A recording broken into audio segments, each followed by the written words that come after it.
গ্রামে অনেকদিন পরে এলাম, গ্রামের জানি কি অবস্থা। আল্লাহু আকবার। আজানটা দিয়ে লাগছে, নামাজটা পড়ে আসি।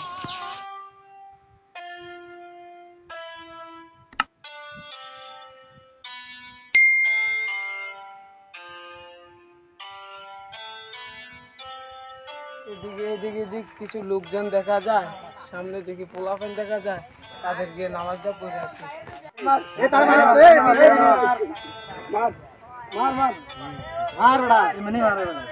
পোলাপানকে হেদায়েত দান করো। আমিন।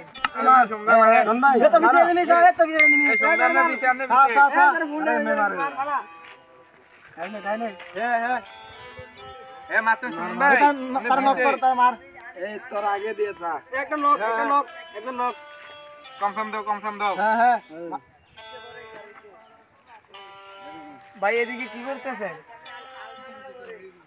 আজান দিতে আসেন, নামাজটা পড়ে আসি। ভাই একটু বহেন, আমরা একটু গিয়ে ম্যাচটা শেষ করি। তারা কত বড় শয়তানের দল। তারা আজানটা দিতে নামাজটা না পড়তে আইসা তারা এদিকে ফ্রি ফায়ার খেলতেছে। আল্লাহ তুমি তাদেরকে হেদায়েত দান করো, আমিন। ভাই আসেন, অনেকক্ষণ হয়ে গেছে, আসেন নামাজের টাইমটা চলে যেতেছে, আসেন সবাই মিলে একসাথে নামাজটা পড়ে আসি। আপনারও বলছি ম্যাচটা শেষ করে লই, একটু দাঁড়ান। আল্লাহ তাদেরকে এতবার করে বললাম নামাজটা পড়ার জন্য, তারা এখনো নামাজটা পড়তে আসে নাই। আল্লাহ তাদেরকে হেদায়েত দান করো। নামাজের টাইমটা চলে যেতেছে, আমার নামাজ আমি পড়ে আসি।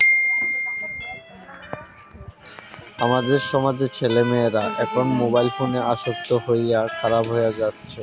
আর ফ্রি ফায়ার থেকে বিরত থাকুন, নামাজ কায়েম করুন, বেহেশতের চাবি ধরুন।